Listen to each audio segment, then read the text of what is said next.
Olá, meus irmãos, minhas irmãs, tudo bom?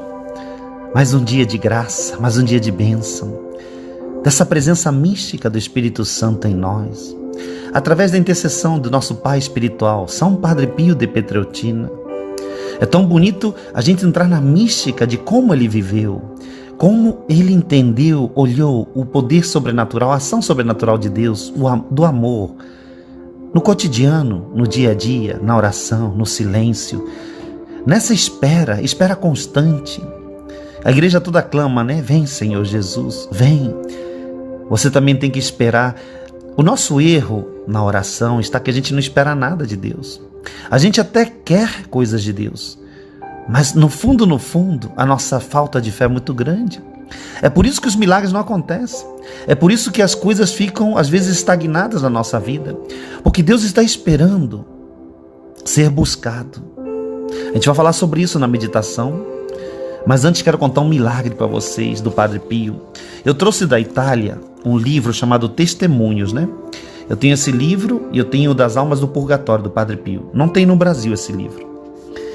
E aqui conta um milagre, né? Que eu vou resumir muito para vocês entenderem um pouquinho como é que o Padre Pio agia, né? Antes de abençoar, antes de rezar, vamos fazer isso. Não esquece de acender tua vela, de abençoar com água benta teus pedidos, jogar água benta onde você vai rezar, fazer a novena, tá? A gente vai chamar São Padre Pio. Mas aqui houve uma vez a mão chagada do Padre Pio. Qualquer santo, a gente usa as relíquias dele, né, para curar. Você sabe que as relíquias de primeiro grau, como o sangue dele, os ossos, ou seja, até suas roupas que ele usava diretamente, podendo ser até de segundo grau, elas têm um poder curador tremendo. Por isso que as relíquias do Padre Pio são valiosas, todo mundo procura, ou dos santos, né? Porque elas trazem uma graça especial. E aqui, ele vivo ainda, claro, né? Estava confessando uma mulher, uma tal de Renata de Parma, o nome dela era Renata, e ela veio ter com o Padre Pio, porque ela teve o tímpano perfurado e o seu ouvido saía pus. Os médicos aconselhavam dela de fazer a operação, mas ela morria de medo da dor. Ela falou que queria morrer porque ela ouvia continuamente um zumbido e ela não aguentava mais, estava ficando maluca com isso. Uma vez ela foi se confessar com o Padre Pio e o Padre Pio falou para ela: você tem que fazer essa operação, você tem que fazer. Mas olha só a atitude de fé dessa mulher. Ela falou: Padre Pio, eu tenho medo da dor. E o Padre Pio falou assim: e se eu pegar a tua dor, você se opera? Aí ela falou: então sim. Então ele falou assim: está bem, então eu vou pegar a tua dor. E quando saiu do confessionário, Renata ficou em frente a ele e beijou a sua mão e disse assim: Padre, beijou sua mão, quis beijar sua mão, a mão dele, né? Padre, não é justo que o Senhor sofra no meu lugar. Por favor, coloque a sua mão sobre o meu ouvido. E o Padre Pio, na humildade dele, falou assim: mas o que vai se resolver minha mão no teu ouvido? Coloque, ela falou-se, o que lhe custa? O padre, muito constrangido, lhe deu um pequeno tapa assim no ouvido, tuc, assim. E ela sente uma fortíssima dor e ela grita. E naquele momento, ela foge chorando. Muita gente fica espantada olhando ao redor do que está acontecendo, né? E depois de alguns dias, ela voltou para Bolonha, né, que é o lugar onde ela morava, e foi ver o médico que a tratava. Ele examinou, olhou, puxou-lhe a orelha, e o médico pergunta: onde você esteve? E ela fala, e ele pergunta assim: em Casquia? Vê Santa Rita? Ele pergunta ao médico, né? Porque ela é devota de Santa Rita. Ela falou: não, eu fui ver o Padre Pio em São Giovanni Rotondo. E o médico, assustado, fala assim: minha filha, aqui não há mais nada. A membrana do teu tímpano está perfeitamente bem. Não há nada, você não tem nada. Havia acontecido um milagre do Padre Pio. Por que eu estou contando esses milagres para vocês devagarinho? Tem tantos e tantos, são milhares de milagres do Padre Pio. Não tem como não se empolgar vendo que a gente esqueceu quem é Deus. Esquecemos que Deus pode tudo. Como esse homem, ele conseguiu trazer o céu para a terra. Hoje vamos meditar sobre isso, a meditação vai ser linda hoje. Então vamos fazer a oração primeiro da novena, né? Abençoando já esse dia, abençoando o milagre que você precisa na tua vida, pedindo a Deus, tá? Pelo sinal da Santa Cruz, faz comigo assim, pelo sinal da Santa Cruz. Livra-nos, Deus, nosso Senhor, de todos os nossos inimigos espirituais e carnais. Que o Padre Pio nos abençoe agora, nos acolha como seus filhos espirituais e acolha nossas intenções, ditas e não ditas. Em nome do Pai, do Filho, do Espírito Santo. Amém. Vou contar um pouquinho da história. Você fica num lugar calmo, tranquilo. Queria pedir para você respirasse 3 vezes. Inspira o nome de Jesus. E solta esse ar de preocupação, de ansiedade, esse ar de medos. Solta. Você está entrando na presença de Deus, não é qualquer presença. É o Senhor quem quer falar conosco através do Padre Pio. Em 22 de janeiro de 1903, Francisco entrou no noviciado da Ordem dos Frades menores capuchinhos, né? Nesse dia recebeu as vestes religiosas e adotou o novo nome, Frei Pio. Começava para ele e seus companheiros a vida austera do claustro. Oração frequente, silêncio, vigílias na capela e penitências. Passado um ano, fez os votos simples de consagração a Deus na presença de seus pais, parentes e amigos. Em janeiro de 1907, após alguns anos de formação e apesar da sua saúde ser precária, Padre Pio emitiu os votos solenes, consagrando-se para sempre ao Senhor, que frequentemente o visitava com consolações, mas também com muitos sofrimentos. Com fervor renovado e abrasado pelo amor de Deus e ao próximo, Padre Pio viveu em plenitude a vocação de contribuir à salvação de todas as pessoas por meio dos sofrimentos, da direção espiritual, da confissão sacramental e da celebração diária da Santa Missa. Amém. Vamos ler agora uma reflexão que o próprio Padre Pio fazia, tirado do livro dele. Terminada a missa, detive-me um pouco com Jesus para a ação de graças. Oh, como foi suave o colóquio com o paraíso essa manhã. Não teria palavras para descrever tudo. Ocorreram coisas que não podem ser traduzidas em linguagem humana, sem perder seu sentido profundo e celestial. Existem experiências, gente, eu vou contar para vocês, que por mais que eu tente, ou qualquer pessoa tente te explicar, são experiências pessoais, divinas, que acontecem com aqueles que oram, e que são difíceis de você traduzir em palavras, porque perdem, ficam superficiais, perdem, como ele diz assim, o sentido profundo e celestial daquela experiência. Por isso que não dá para explicar. Olha aqui que João Paulo II fala do Padre Pio.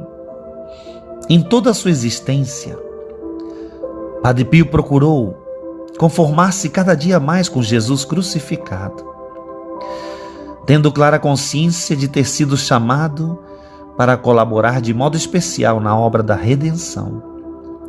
Sem essa referência constante à cruz, não se compreende a sua santidade, porque o Padre Pio buscava a cruz. Ele ardia, desejava ter as chagas de Jesus, ou seja, não as chagas, sofrer por Jesus. E Jesus, na plenitude do seu amor, lhe fere o corpo e a alma. Ele primeiro recebe as chagas interiores, né? Depois vocês vão ver isso daí. É lindo, lindo, lindo. Vamos iniciar a oração, né? Coloca a mão no teu coração. Estamos em oração, mas a oração da novena agora, né? Vinde, Espírito Santo, enchei os corações dos vossos fiéis. Acendei neles o fogo do vosso amor. Enviai, Senhor, o vosso Espírito, e tudo será criado, e renovareis a face da terra. Fica comigo, Senhor, oração do Padre Pio, para me dares a conhecer a tua vontade. Fica comigo, Senhor, pois desejo amar-te muito, estar sempre em tua companhia. Ó Jesus, que dissestes: em verdade eu vos digo, céu e terra passarão, mas as minhas palavras não passarão. Apoiando-se na veracidade das tuas palavras, eu peço hoje, nessa novena, tão mística, tão santa, eu tenho certeza que eu não vou sair de mãos vazias, porque és um Deus misericordioso, Senhor Jesus. Eu peço agora, entrego meus pedidos, as minhas lutas pessoais, aquilo que parece impossível para mim. Tu és o Deus do impossível e eu creio em ti, Senhor. Levanta tua mão para o céu e entrega nesse Pai Nosso, nessa Ave Maria, nesse Glória ao Pai, teu coração. Pede a Deus para que Ele te dê essa oração mística, esse coração ferido de amor igual ao Padre Pio. Que você se apaixone por esse Deus, apaixonante e apaixonado por nós. Pai nosso, que estás no céu, santificado seja o vosso nome. Diz para Ele: venha a nós, Senhor, o vosso reino, reino de amor. Seja feita a tua vontade, assim na terra como no céu, como na minha vida, como na minha família. O pão nosso de cada dia, a providência, que nunca vai nos faltar, nos dai-no hoje, somente hoje. Perdoai os nossos pecados, assim como nós perdoamos a quem nos tem ofendido. Não nos deixeis cair em tentação. Diz para Ele: mas livrai-nos de todo espírito imundo, toda malignidade, toda maldição, toda doença. Que os anjos digam amém. Olha para Maria, Nossa Senhora vinha visitar sempre o Padre Pio. Padre Pio tinha uma grande devoção por Maria. Se o Padre Pio, que é o Padre Pio, amava Nossa Senhora, falava, via Nossa Senhora, eu não entendo como nossos irmãos evangélicos não aceitam Nossa Senhora. Não entendem isso. Eu digo assim, quem não acredita em Maria, vocês não têm ideia como Deus fica triste. E o maior susto de quem não acredita em Maria é que quando você vai chegar no céu, quem vai te receber na porta lá vai ser Padre Pio e Nossa Senhora, vai estar lá, os dois. E você vai ficar com cara de bocó, vai ficar olhando assim, e existe mesmo, Nossa Senhora está ali vivinha, tá? O maior susto que essas pessoas que não acreditam em Nossa Senhora vão tomar é esse. Quem vai receber eles no paraíso é Nossa Senhora. Impressionante, né? Nós não temos ideia do valor que tem a missa e a devoção a Nossa Senhora. Nós temos muitas devoções que são santas, indulgências. Se nós pudéssemos rezar junto com o Padre Pio, ele era devoto de todas essas devoções. E ele as aprofundava, assim como a gente faz com as novenas. A novena não pode ser rezada de qualquer maneira, você tem que rezar com teu coração. Estende tua mão para Nossa Senhora, você vai dizer agora para ela: Mãe querida, Mãe de amor, me recebe como tua filha, filha espiritual. Vem conduzir, mãezinha, proteger a minha casa, a minha família, e me ensina a rezar com o coração. Ave Maria, cheia de graça, o Senhor é convosco. Bendita sois vós entre as mulheres. Bendito é o fruto do vosso ventre, Jesus. Santa Maria, Mãe de Deus, rogai por nós, pecadores, agora e na hora de nossa morte. Amém. Glória ao Pai, ao Filho e ao Espírito Santo, como era no princípio, agora e sempre. Amém. Diz agora assim: São Gabriel com Maria, São Rafael com Tobias, São Miguel com todas as hierarquias, abri para nós essa grande via. Amém. Pede assim para Nossa Senhora consagrar-se. Você tem que se consagrar ao coração imaculado de Maria. Diz assim: Ó minha Senhora, ó minha Mãe, eu me ofereço inteiramente a vós, e em prova da minha devoção para convosco, os consagro neste dia os meus olhos, os meus ouvidos, a minha boca, o meu coração, inteiramente todo o meu ser. E porque assim sou vós, ó boa e incomparável Mãe, guardai-me e defendei-me, como coisa e propriedade vossa, como vosso filho, que estou aqui como vossa filha. Ó clemente, ó piedosa, ó doce sempre Virgem Maria, rogai por nós, Santa Mãe de Deus, para que sejamos dignos das promessas de Cristo. Amém. Oração final, diz assim comigo: Senhor Jesus, pede a Ele, se você puder, fecha teus olhos um pouquinho. Senhor Jesus, cheio de misericórdia e bondade, que amais a todos e entregastes tua vida para a salvação da humanidade, concedei-me por intercessão de São Padre Pio a graça de amar a cada dia mais a vós, a minha família, aos meus irmãos, especialmente os mais necessitados, a me amar também, eu preciso me amar. Concedei-me ainda, com benevolência, a graça de que mais preciso nesse momento que eu te peço nessa novena. Amém.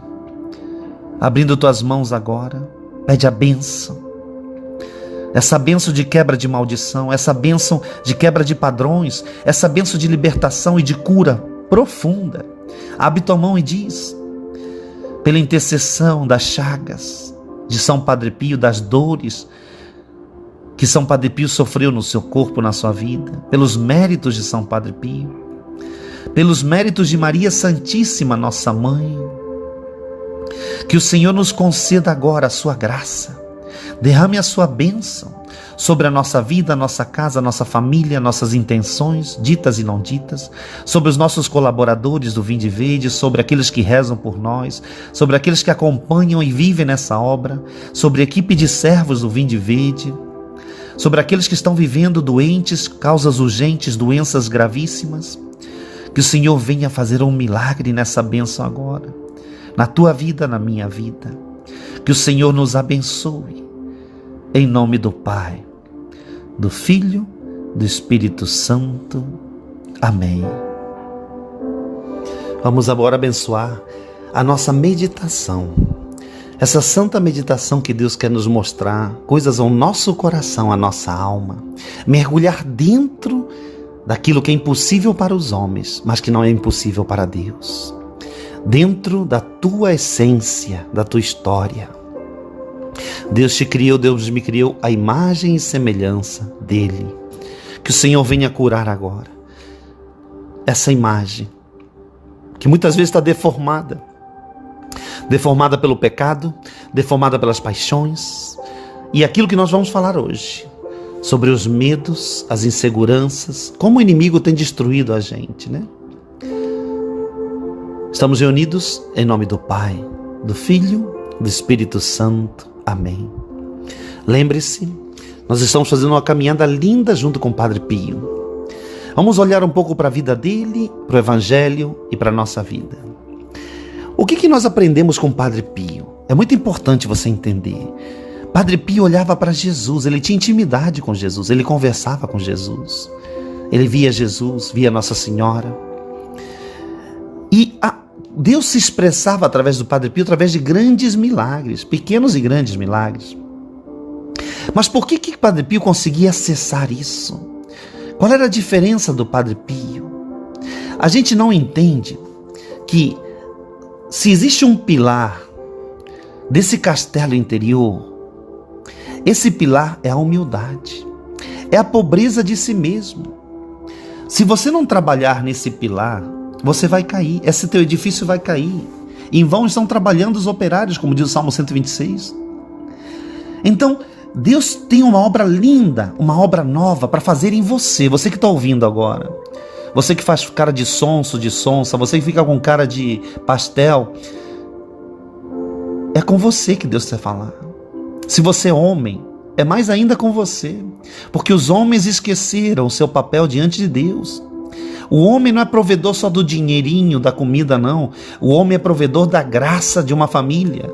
O homem deveria trazer a graça e a bênção de Deus para aquela casa, para aquela família. Eis aí a inversão de papéis muitas vezes. E quem está fazendo esse papel são as mulheres. As mulheres que muitas vezes sustentam a família espiritualmente, até financeiramente às vezes, educam os filhos, se preocupam com a educação, com o bem-estar da família, com a união da família. Vocês não acham que tem muita sobrecarga sobre as mulheres, não? São tantas demandas. Nós estamos conseguindo destruir as mulheres. Não é brincadeira, não. Eu atendo 99% que me ligam, 96%, 97%, vamos dizer assim, na estatística, são mulheres. Mulheres que se preocupam com a sua alma, com o seu estado físico, emocional, e não só delas, com o marido, com o filho, com tudo. É muito injusto, gente. Estamos colocando uma carga, uma sobrecarga sobre as mulheres. E mais uma vez eu digo para vocês, como é que vamos encarar Deus lá na frente? Quando Deus chegar para a gente e falar, eu não ia falar nada disso, tá? Deus está falando sobre isso para alguém, para nós, né? Os teus talentos, o que você fez com teus talentos? Eu não te dei talentos? Gente, talentos não é só dinheiro, talentos não são só dons, talentos são vocações, atos concretos de amor e de fé. Porque Deus nos deu capacidades, todas as capacidades, sujeitou o mundo inteiro ao homem. E Ele vai te perguntar para nós, cobrar mesmo, o que nós fizemos com nossos filhos, com nossa vida, com nossos talentos, se nós enterramos. Se você usa o teu dinheiro para ajudar o outro, para evangelizar, se você usa o teu dinheiro para você, salvar a vida de alguém, se você usa a tua inteligência, a tua capacidade para ter compaixão, para, acolher, para dar amor. Então, todo o nosso ser, ele nasceu para servir ao amor. Nós somos servos do amor. Padre Pio nos mostra isso muito claro. Ele se colocava no confessionário dia e noite, dia inteiro lá, para sofrer pelo povo, por amor. Você já parou para pensar por que ele podia ser egoísta? Quantos padres, hoje em dia, não querem ficar... Aliás, quantos padres você vê que ficam o dia inteiro no confessionário? Raríssimos padres ficam o dia inteiro no confessionário. Aliás, é difícil encontrar um padre até no confessionário hoje em dia, muitas vezes. Isso é uma crítica séria aos padres. Por que o Padre Pio vivia no confessionário? O cura d'Ars também adorava o confessionário cheio. Por que adorava, gostava, né? O cura d'Ars era o São João Maria Vianney, é um grande santo humilde também, apaixonado pelo confessionário, para salvar almas. Porque nós estamos errados. Tem coisas invertidas. Queremos ter nosso conforto. Não, já fiz a minha missa, já fiz o não sei o quê. Eu já ouvi isso de padres me falando. Não vou falar a localidade, mas terrível. Eu mandei uma pessoa se confessar, quase faltaram me bater, me xingar, porque eu mandei, estava ocupando eles demais com pessoas que estão indo confessar lá. Então, cuidado, não é uma crítica destrutiva, pelo contrário, é uma crítica construtiva. Todos nós temos talentos e não podemos enterrar esses talentos. Agora, a grande diferença está, vamos lá, o que eu queria explicar para vocês hoje, o falar, o silenciar diante de Deus. Como encontrar-se com Deus? Padre Pio quer nos mostrar nessa simplicidade, nessa humildade, que é possível sim tocar em Deus, que é possível sim ter uma intimidade profunda, mística, sobrenatural com Deus. Esse é o nosso grande chamado. E que nós esquecemos isso. Então, ponto número 1, que é uma das grandes armas de Satanás, que está destruindo todos nós, se chama medo. É o medo. Eu já falei para vocês em outras novenas, eu escrevi uma vez uma lista, cheguei a 101, 102, sei lá quantos, 100 e poucos medos, uma lista. Nós temos medo, muitas vezes, de seguir a Deus, pensando o medo que os outros vão achar de nós. Nós temos medo de nos expormos. Muitas vezes nós temos medo de amar, com medo de nos ferirmos. Temos medo de jogar nossas ideias, de nos expressarmos, com medo de que os outros vão nos rejeitarmos, se eles verem quem nós somos de verdade. Muitas vezes você usa maquiagem, você que é mulher demais, você quer malhar, quer viver essa vida de a mulher perfeita, porque você, entre aspas, no teu coração, você quer ser olhada, admirada, você não quer ficar para trás. Isso é medo do quê? Que medo é esse? Hein? É da tua autoimagem. Quem você é?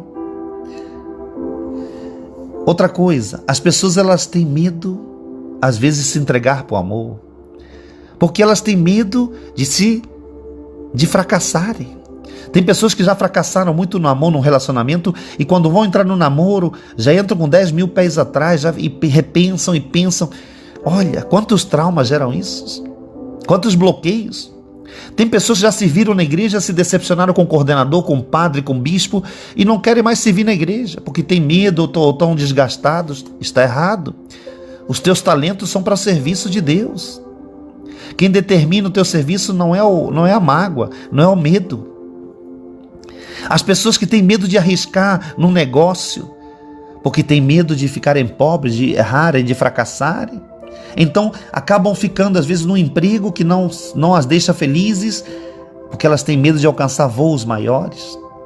É como se fosse uma águia, tivesse medo de voar nas alturas. Ela fica voando rasinho aqui porque tem medo.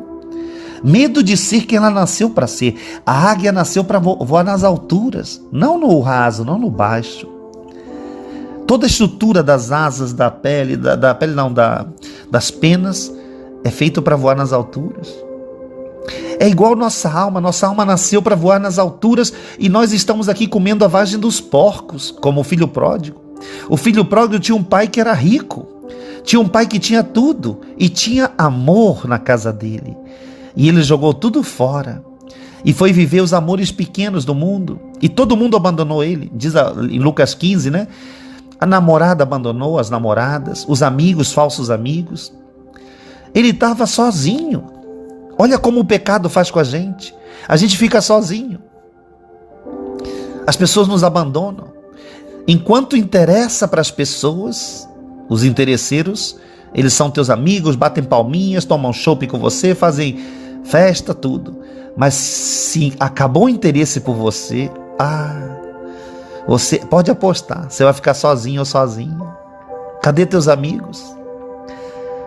E ele se dá conta que ele tem um grande amor, e o verdadeiro amor, na casa do Pai. E ele volta cabisbaixo para a casa do Pai, pensando: o que eu vou falar para o meu pai, o que eu vou falar? Eu vou falar que eu não sou digno, eu vou me arrepender. E ele esperava que o pai desse uma bronca, que o pai brigasse, que o pai discutisse com ele. E ele já estava conformado com aquilo. Olha como a gente faz isso, a gente vai se conformando com a dor, com o nosso pecado, com nossa culpa. Porque o medo nunca vem sozinho, ele traz culpa. Ele traz a deformação. E ele vem lá cabisbaixo, pensando, e ele toma um susto, porque em vez dele ir correndo para o pai vê ele de longe. Olha como Deus faz com a gente. E Deus vem correndo em direção a gente e abraça, e não pergunta se você jogou fora a tua sexualidade, teu dinheiro, teu trabalho, tua família. Olha, tem pessoas que estão destruídas, pior do que o filho pródigo, por dentro e até por fora. Tem pessoas que estão doentes em consequência dos seus erros, doenças terríveis. E o arrependimento é muito grande no teu coração, a dor é muito grande, não é?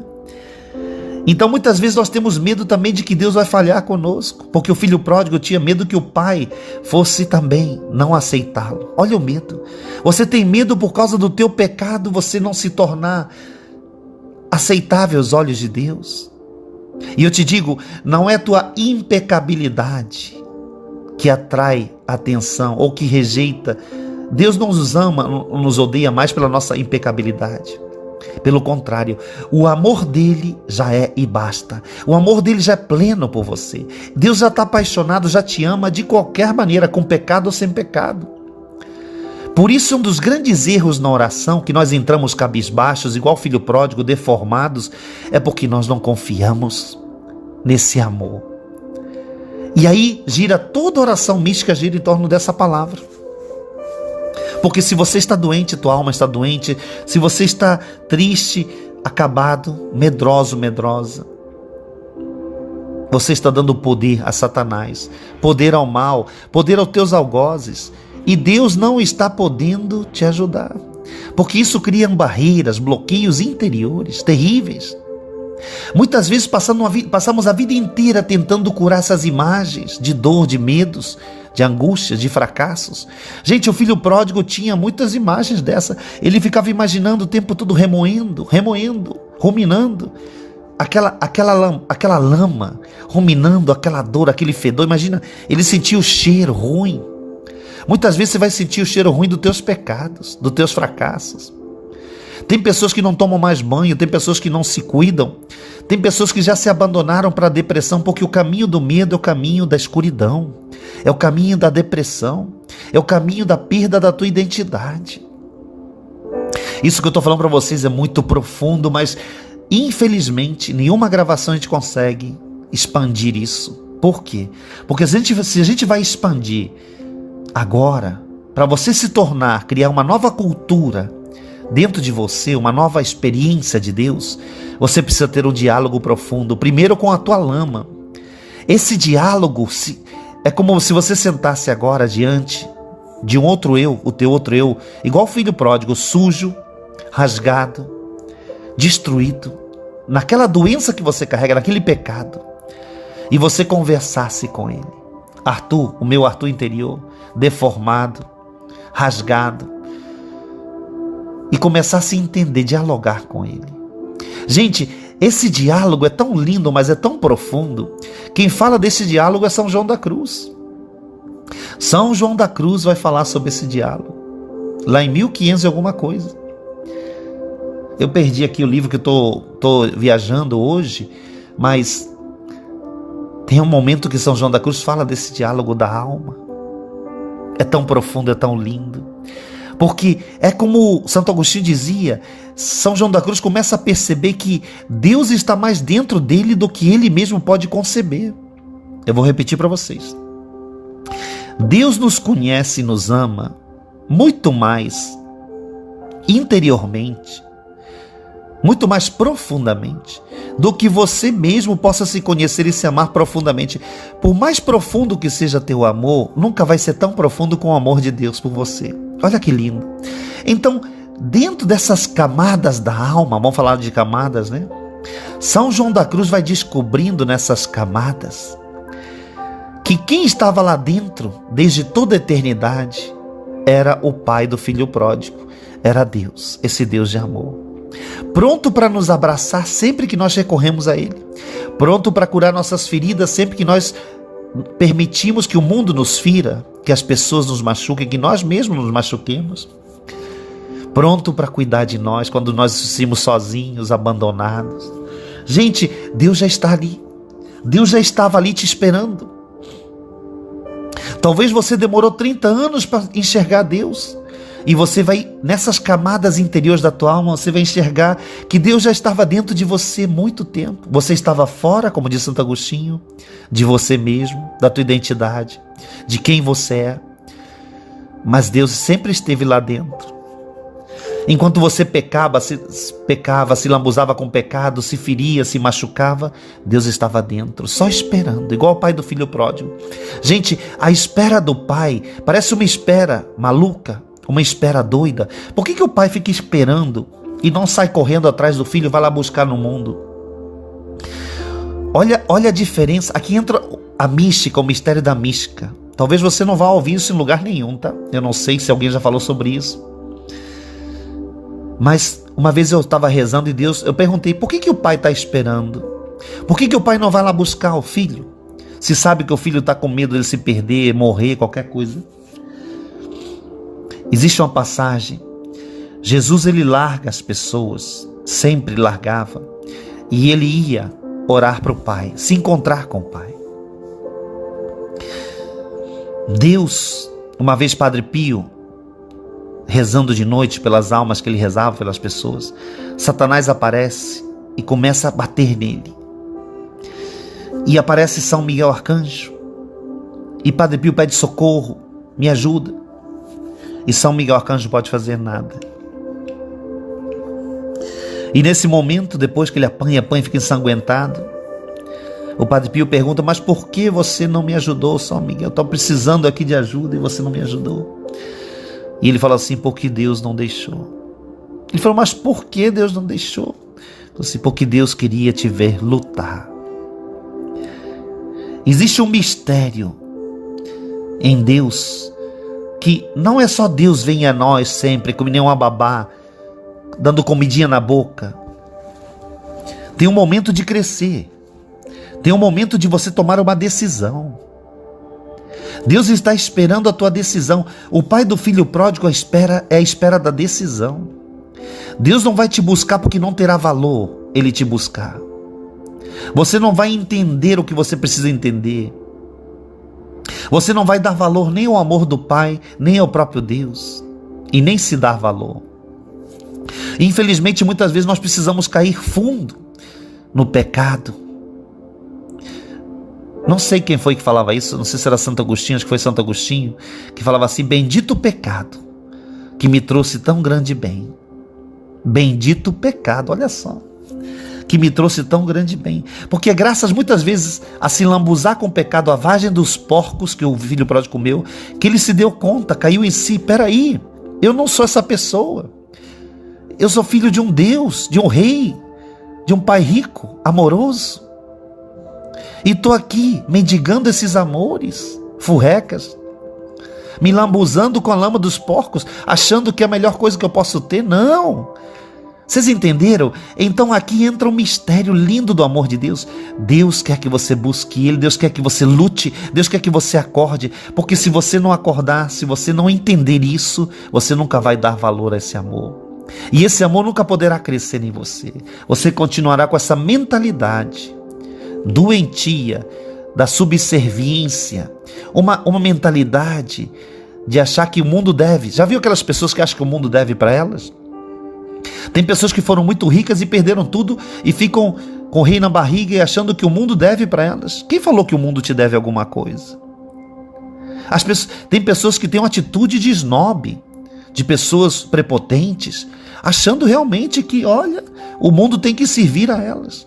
Enquanto às vezes você não acordar para essa realidade, as coisas não vão mudar na tua vida. Isso é muito profundo, gente. Por isso que a humildade é o quebrantamento da alma. Tudo que nós estamos falando aqui, eu queria que você parasse e anotasse teus medos, fizesse uma lista. A tua tarefinha de hoje, do terceiro dia, é você fazer uma lista de medos. Eu tenho medo que a sociedade descubra que eu estou pobre.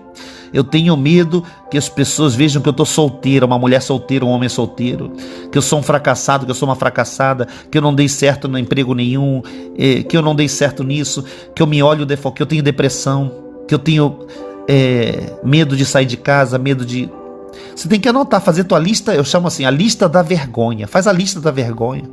Do que você tem vergonha? Do que você tem medo de fracassar na tua vida? Se você fizer essa lista com sinceridade, eu queria que você botasse a mão na lama mesmo, na sujeira da tua vida, da tua história, em tudo, afetividade, sexualidade, tudo. Vocês têm ideia? Outro dia rezando por uma pessoa, muito importante isso. Ela era a mulher perfeita, frequenta a igreja, ministra da Eucaristia, faz tudo. E eu, quando orando por ela, né, tá com câncer, a pessoa tá com câncer, um câncer grave. E Deus me mostrava a sexualidade dela. E falava: minha filha, como você lida com essa sexualidade no casamento? E ela cheia de pudor: não posso, não vou falar sobre isso, não sei o quê, não sei o quê. Olha, primeiro, eu não tenho interesse nenhum na tua sexualidade, mas o Senhor está mostrando, você tem que falar isso para Ele. Conversa com Deus. Que tem pessoas que têm um pudor com a sexualidade, com a carne. Está errado. Estudem sobre a teologia do corpo de São João Paulo II. A carne, a sexualidade é divina, gente. Deus criou isso. Ainda mais no casamento. No casamento é sagrado, é santo. Se você não entende isso, se você não se conhece teu corpo, a tua natureza, os teus pensamentos, a profundidade da tua alma, os teus fracassos, as tuas perdas, os teus vazios, os teus medos. Se você não anota tudo isso, gente, começa a fazer um verdadeiro mapa da tua alma, você vai continuar na superfície eternamente. Os santos foram os santos porque mergulharam profundamente no pecado. Como Santo Agostinho, bendito pecado que me fez enxergar ou ter um grande bem. Cuidado com isso, gente. Cuidado com esse falso pudor, essa falsa espiritualidade desencarnada. Nós somos carne, somos humanos, temos desejos. Caímos, pisamos no chucrute. Quem não peca em pensamento? Eu não caio, eu não traio meu marido, eu não traio não sei o que, minha mulher, não sei o que. Mas fica lá imaginando um monte de traições. Olha, é impressionante como somos falsos, como somos fakes diante de Deus. Pior é isso, Deus está vendo toda a podridão da nossa alma e nós estamos ali, eu não ligo para cerveja, para bebida, para sexo, para nada. Não, então você é o quê? Você é um anjo? Se você mente para você, você nunca vai encontrar a verdade. Não adianta. Então cuidado, eu tenho muito medo dessas pessoas que se fingem de santos e acham esse armistício, não, eu sou a pessoa que tem revelação, que vê Nossa Senhora, que vê anjo, que vê não sei o que vê... Gente, não interessa você ver nada. Padre Pio via tudo e se achava o mais pecador, que a oração dele: fica comigo, Senhor, porque senão eu rapidinho te esqueço e vou cair no pecado. Padre Pio falava isso. Quem somos nós para achar que nós não temos pecado? Cuidado com essa espiritualidade furreca mesmo, fraquíssima, superficial. Não basta ser padre para ser santo, não basta ser freira para ser santo, não basta ser missionário. Não adianta estar na igreja e achar que vai ser santo. Nada disso vai nos salvar. A verdadeira conversão é interior, é na tua alma. Não adianta dar comida para os pobres, alimentar o mundo inteiro e o teu coração ser podre, agarrado ao dinheiro, ao prazer, ao poder, aos vícios. Ou nós abrimos o verbo e temos transparência diante de Deus, ou senão nunca vai acontecer a nossa cura. O início é você pegar um papelzinho e começar a anotar a lista da vergonha. Do que você tem vergonha em você? A lista do medo, a lista dos fracassos. O que você fracassou na tua vida? Mas seja sincero, faz tuas listas. Lista tudo que você tiver lembrança, das pessoas que te magoaram, lista dos ódios, né? As pessoas que me odeiam, as pessoas que eu odeio. Você tem que anotar isso, senão você não consegue ter material para que o Espírito Santo possa agir. O pai do filho pródigo, que é Deus Pai, Jesus, vai abraçar o vento, porque o que significa anotar? Significa a atitude concreta do filho pródigo de vir em direção ao Pai. Quando você anota isso, você está indo em direção ao Espírito Santo, a Deus, para Ele te abraçar com tuas podridões, com tuas fraquezas. E aí sim vai nascer uma nova pessoa em Cristo Jesus. Leiam Gálatas 5, versículo 22. Leiam, tá bom? Abre tuas mãos para receber a bênção de Deus, Todo-Poderoso, amoroso. Pela intercessão da Imaculada Virgem Maria, nossa Mãe, de São Padre Pio, poderoso intercessor, creia no milagre. Para Deus nada é impossível, e nós estamos diante de um santo que faz milagres e milagres e milagres. Que o Senhor te abençoe através dos méritos de São Padre Pio. Em nome do Pai, do Filho, do Espírito Santo. Amém. Fica comigo, Senhor, porque se não ficares comigo, eu vou cair no pecado, eu vou te abandonar, eu não vou suportar as dores do mundo, as dores da minha alma. Fica comigo, Senhor Jesus, meu amor, meu amado. Amém.